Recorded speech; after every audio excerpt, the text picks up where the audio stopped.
Hi, everyone. This is Jackie Cooper with the Blockchain Legal Institute and also the Crypto Blockchain DeFi Conversations. And we're really excited to be back talking to individuals who are on different sides of the world, but having the same passion and vision for educating those within our blockchain space. So today I have two guests that I've spoken with before. And if you've been following us on this thread, then you know a little bit about background, both about Katrina and Jack. But if this is your first time hopping on and following the Blockchain Legal Institute and the various channels that we have, I'm going to be asking each of them to introduce themselves, and then we're going to have a conversation about blockchain, cryptocurrency, stable coins, and charitable giving, and a lot of other conversations that you might find applicable for you, whether you're in the blockchain business or whether you just care about charities and community in your own backyard. So, Patrina, I'm going to have you introduce yourself first, and we'll have Jack introduce himself. All right. So, hello, everyone. My name is Patrina Pelton Smith. I am the CEO and principal consultant of the Business of Charity. We are fortunate to be located here in Houston, Texas, but also to serve clients literally around the U.S. Every now and then we venture into the African continent. And who knows, maybe now that I know someone in Denmark, maybe we'll go that direction too. So, what we do as an organization is that we focus on helping small businesses and nonprofits fundraise using cryptocurrency, digital assets. So that's one of our goals. And we also do some other things around grant writing. You know, some people may perk up with that. And formation services as well as executive coaching. But for today's purposes, we're going to focus on fundraising using cryptocurrency. So I am thrilled to meet Jack today and to have this conversation. Yeah, very happy to be here. My name is Jack Nikolosyan. I have been in Web3 since 2013-ish. I saw Bitcoin quite early on, and what I fell in love with was the concept of programmable money, that you can write some code and control transactions in such an efficient way compared to what was status quo. So I started working in Web3 in that industry since then, and for the past 7 years, I have built the company Arise, which I'm the CEO of, and we make it possible for companies to issue stablecoins. Stablecoins are a form of cryptocurrencies which are designed to essentially be stable, whether it represents a dollar or euro or gold. It is linked to an underlying asset or value, and we can create those really, really efficiently because we predicted that stablecoins would be on the rise, and that is, well, even the new president, re-elected president, talks about stablecoins publicly, and we can do a lot of cool stuff in that industry. So for both of you, I know that you're, looking at the United States, and then Jack, you're in Europe as well as in Denmark. The question I have initially is, how much do you think that cryptocurrency is being used to help fundraise for charities? And what do we think we need to do to educate our charitable community about how to use these assets? This, whether it's the stable coin, as a tool, or whether it's another basis, because again, there's a lot of education that's needed. So who wants to kind of start the conversation? You know what? I'll go first. Already probably 7 years ago or something, I was working as head of innovation with a crypto company here in Denmark. And I had the opportunity to work on many different projects. One of them was around crowdfunding solar panel investments. So you could essentially build like a grid of solar panels. And I think this was in Kenya, where you would install these micro systems on top of the roofs of shops and kiosks and whatever was available.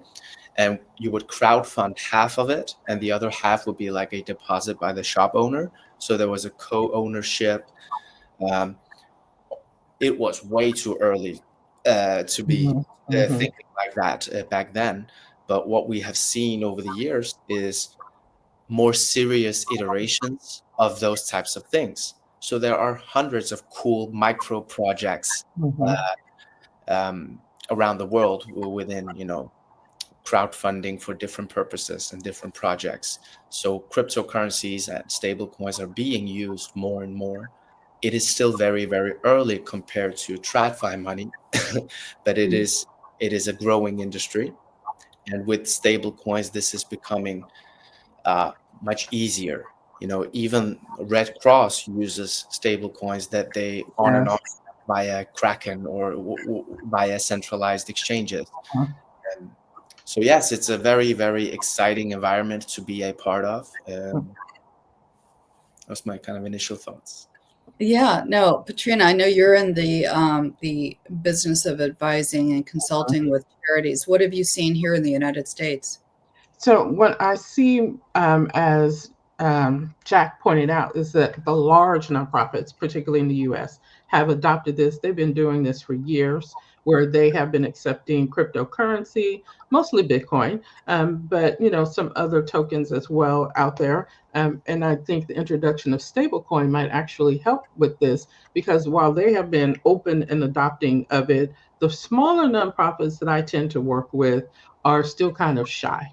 Not kind of, they're shy. And so they are, when I talk about it, they're like, oh, yeah, that sounds good, but it sounds like it's for somebody else. This is a $2 billion industry. What are you waiting on to jump into this? And so, the communities that I tend to work with are of color. Um, and they tend to be slower, late adopters of new technology. And so introducing this to them and giving them the education. I finally had, a matter of fact, a client called me this week and she said, "You're finally back. Let's talk about this because you went on this cruise to do this." She's like, "And I remember you talked about it a couple of years ago.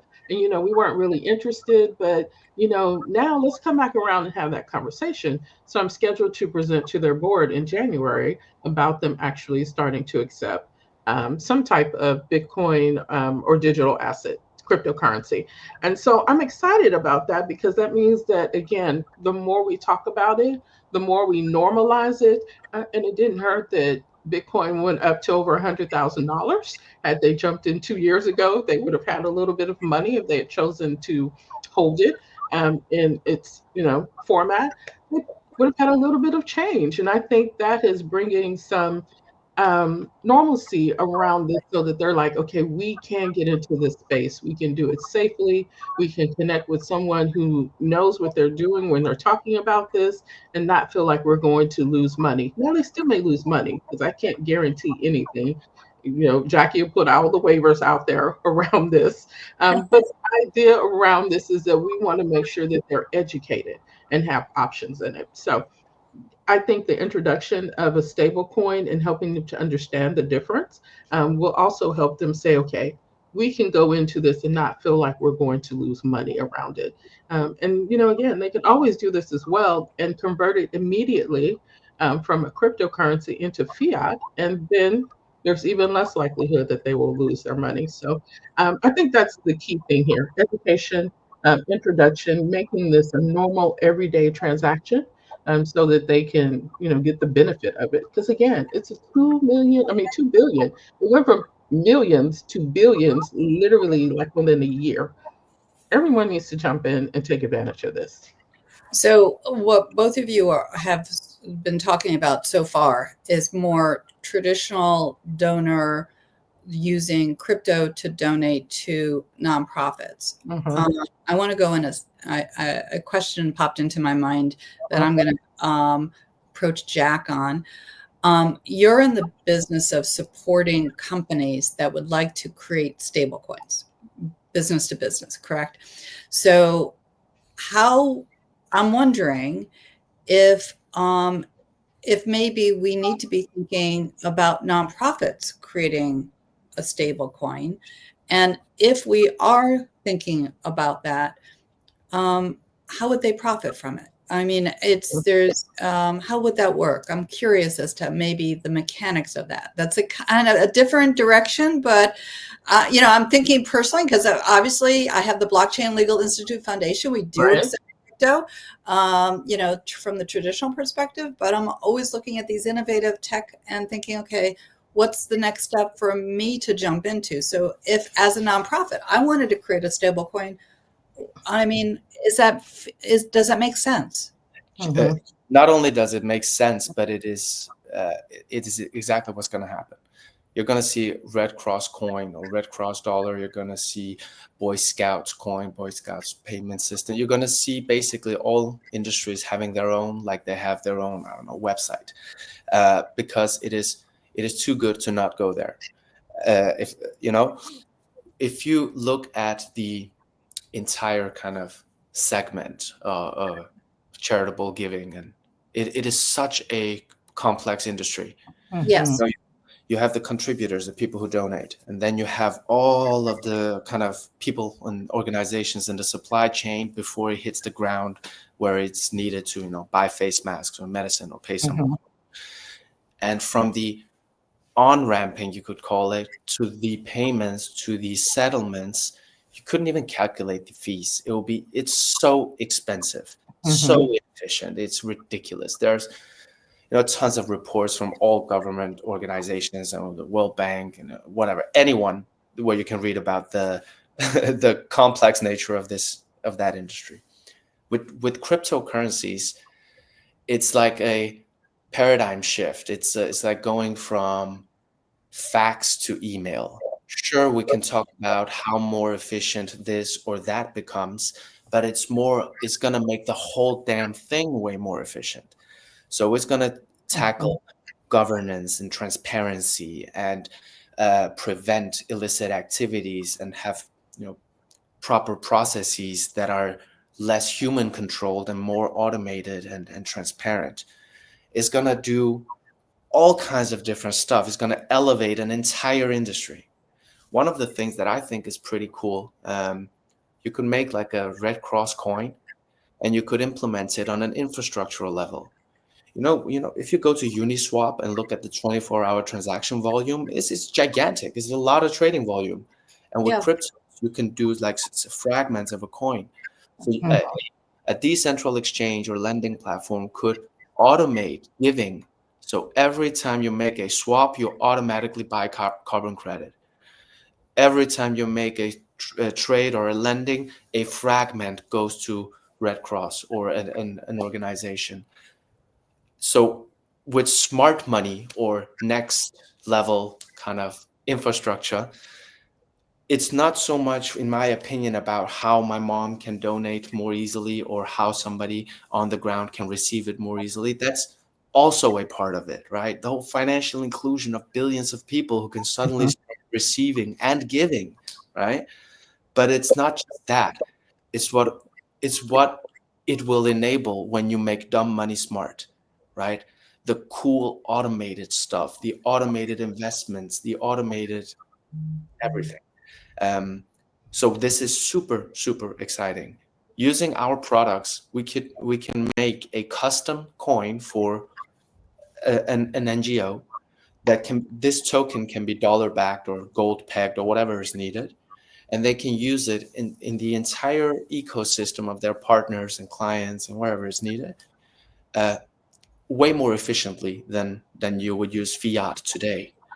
And coin A that we issue and coin B that we issue, so way different. One for Maersk and trade finance and shipping and whatever, and one for Red Cross and NGOs and whatever. Two totally different things, because these are both tokens on a blockchain and follow some standards.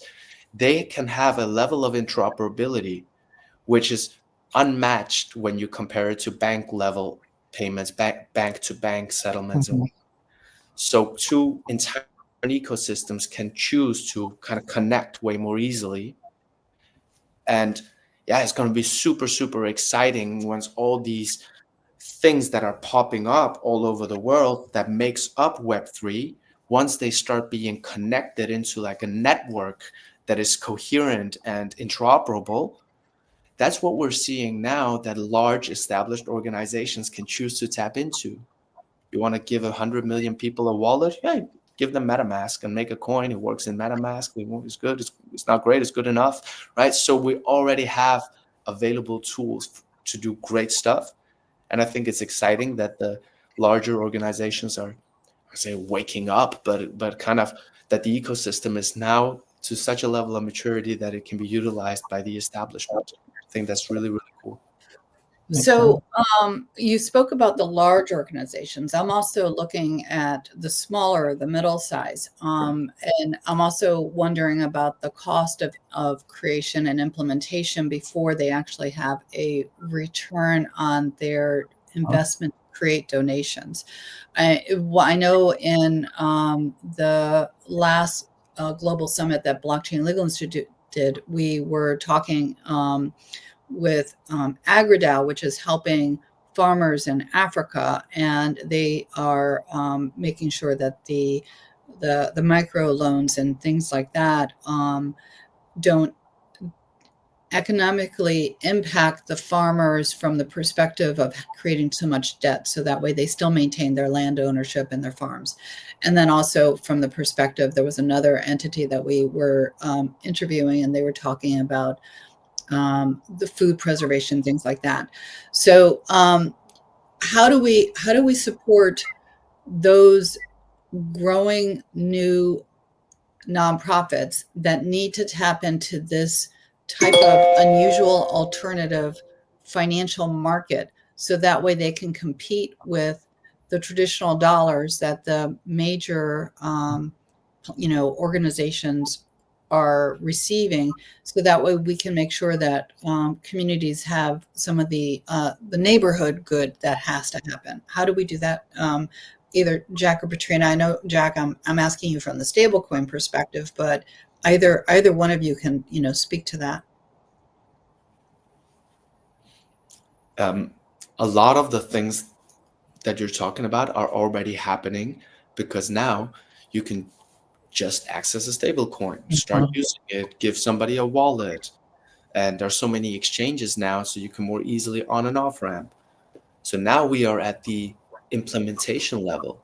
And maybe it goes back to like education and financial literacy, but not so much on an individual level, but more on a community level, or kind of a whoever implements these solutions should have a level of know-how so they can give 100 villages access to a wallet and proper custody, proper on and off ramping, rather than kind of expecting everyone to have the know-how on an individual level to do these things.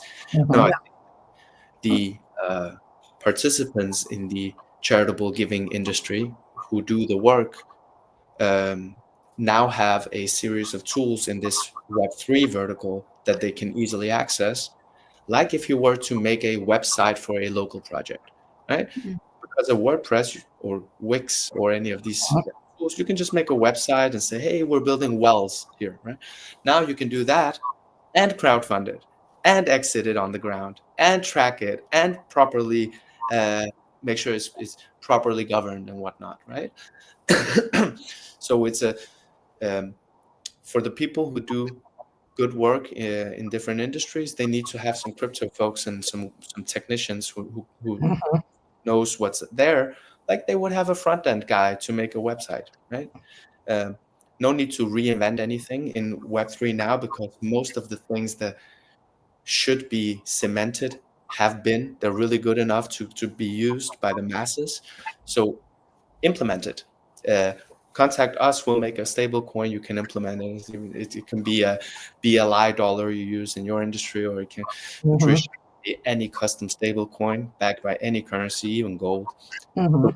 We have three live kind of clients who have used our technology now. eGold by BTIF Gold. They wanted a gold coin. I think I can say the next one because it's not announced, but this is not being streamed today. So the other one is Solum Global. We partnered up with them. They want a dollar stablecoin and a gold stablecoin.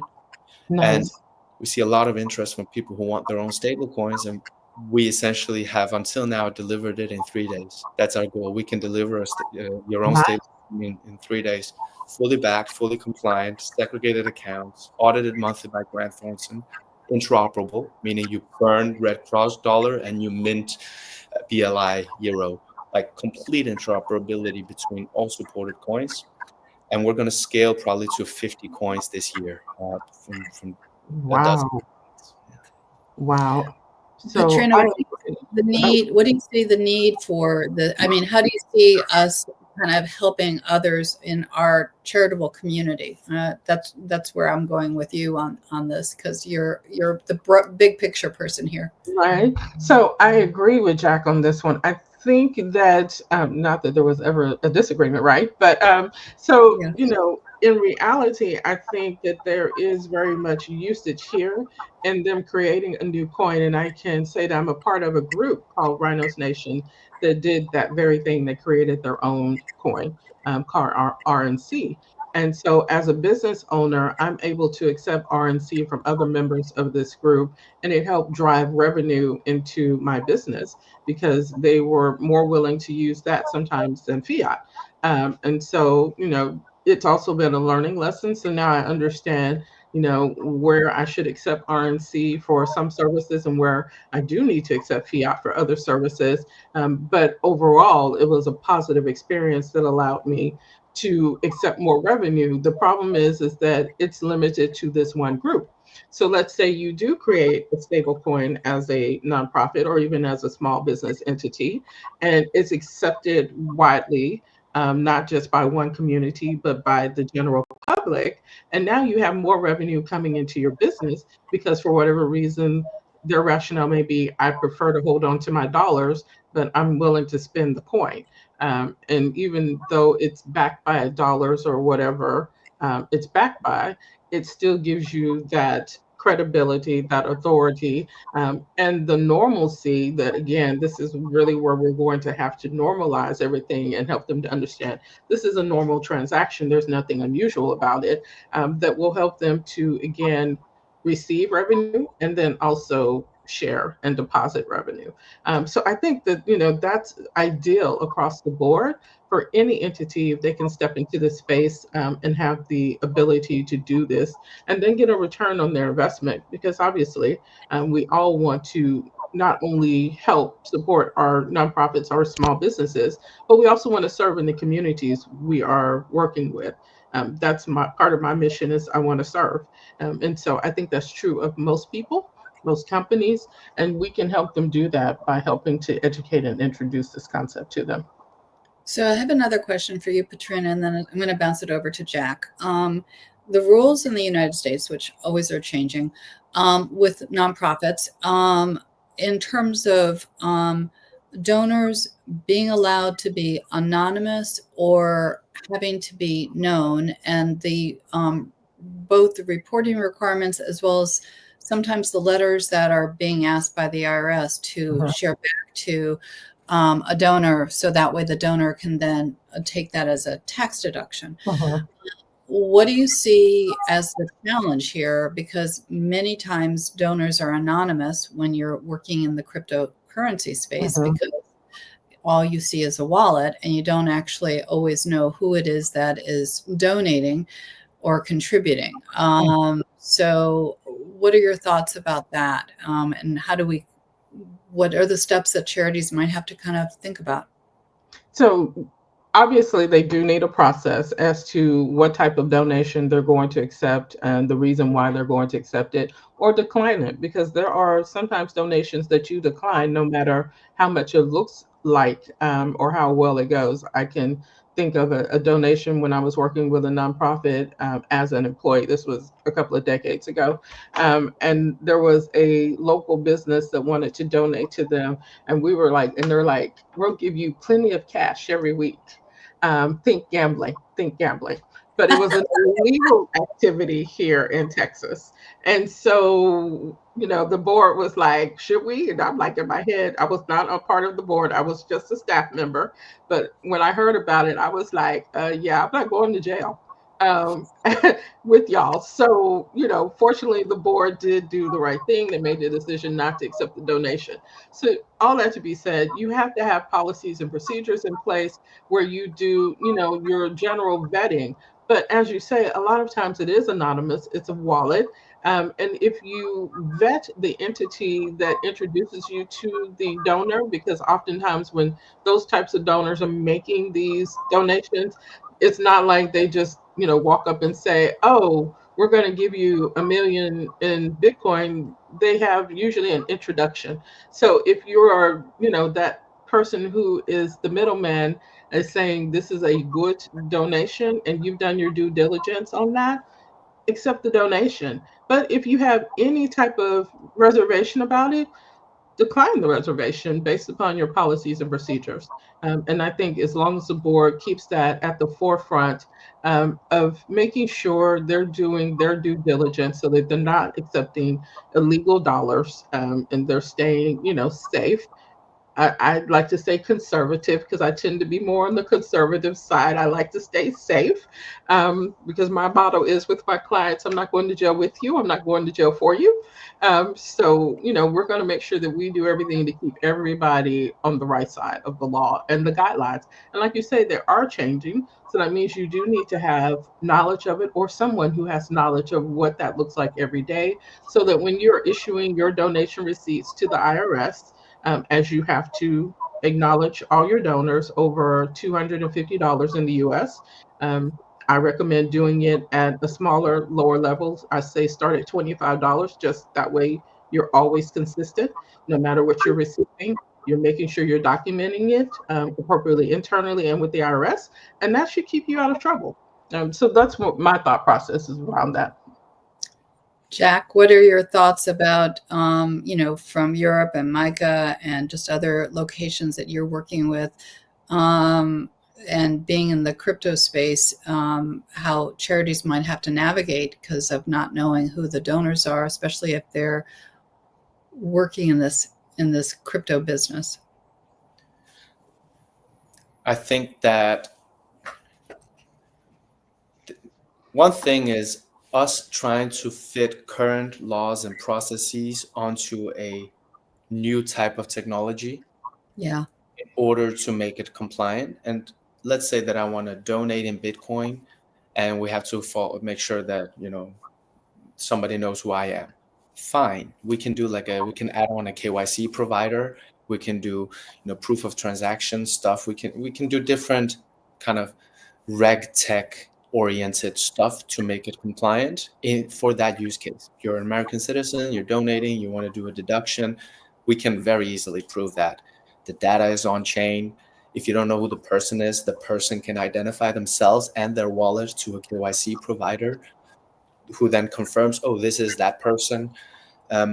So it's more like there's not a problem. We just have to see what is the challenge at hand. Like with Mika, what do they want, and then just kind of build it. If it doesn't exist, you grab components and say, all right, we take this custodian, we take this reg tech, and you build it because the components are now there. Over the past 10 years, Web3 has grown to such a degree that if you need to do something, you can do it because there's a provider or technology that can make that happen. But I just looked while we were speaking. I just looked on the DEX DeFi trading volume. Right now, it's $10 billion volume for the past 24 hours. Right, Wow. Yeah. And that's now aggregated right around the different DEXs. So, just take a small percentage of that, right? A small, super small, like an unnoticeable, right? But from all swaps and trades and whatnot, it's a lot of giving. So I'm more interested in how do we connect the network traffic and the spreads and micro payments and transactions and the whole economy of Web3. How could charitable giving and organizations tap into that? Right? Exactly. For example, the idea of if there was good carbon credit, then a DEX or a platform could implement, say, well, we do automated carbon offsets for every swap you make. We're carbon neutral, and then they can prove it with the micro payments in carbon credit they buy. If then a PSP uses that blockchain, They could say, oh, we used a green carbon credit blockchain, and that could be a selling point for that blockchain, while another one could be, solar panel investments via solar coin, whatever. So it's less for me about how we take what is, but more looking at what could be, right? Mhm.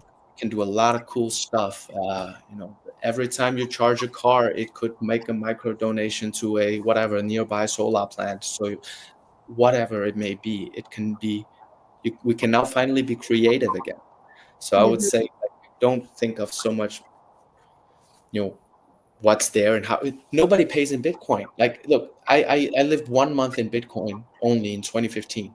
There were more shops in that project in Copenhagen where I could spend my Bitcoin than there are today in Copenhagen. We don't pay in Bitcoin. The people who want to pay in Bitcoin, they'll find a way. Like, so we don't. So it's less for me about how can an NGO or a Red Cross or somebody accept Bitcoin payments. Heck, I don't even think they should. Because there are so few people who pays in Bitcoin. It's not but there's so much other stuff they can do. Right? It's less about that coin. That coin is more about, Mhm. oh, what can we achieve, right? If we started using stable coins, Arise, we do a revenue share on the treasuries we hold. It's our Nice. our e-dollar is back 1-to-1.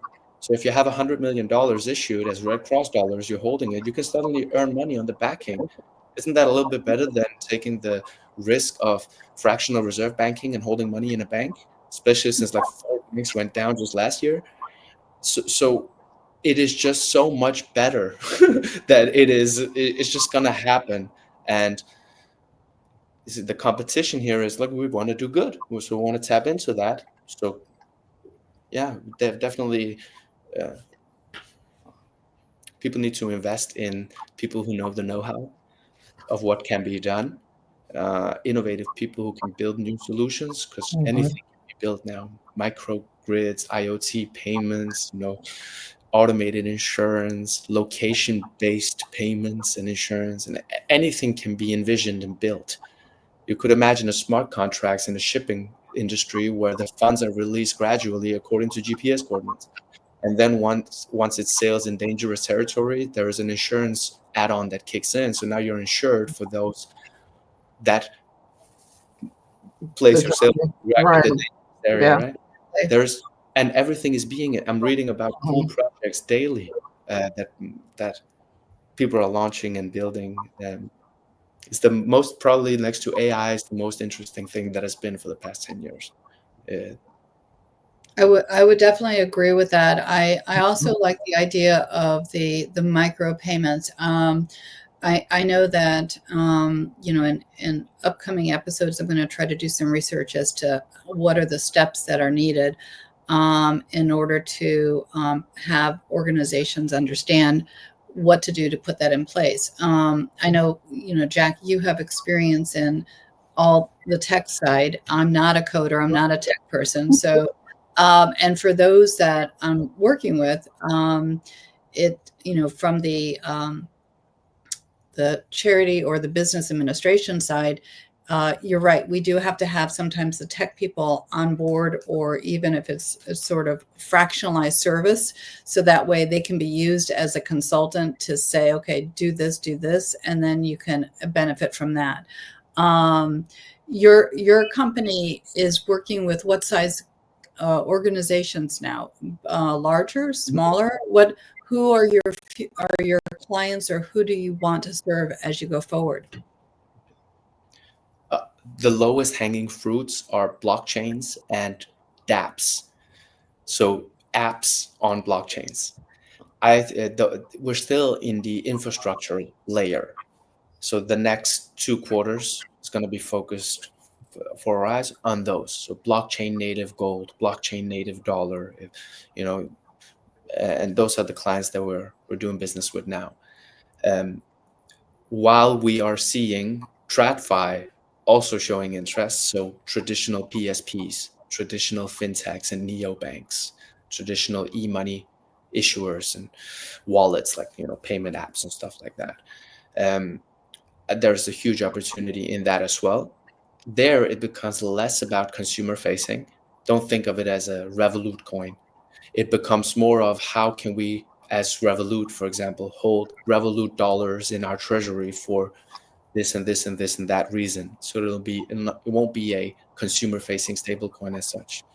So that'll be step one is the infrastructure. Step two would be the application layer, and then eventually, when my mom starts using crypto, she doesn't even know she's using crypto because she's just doing whatever in her online bank or mobile PayPal wallet or whatever.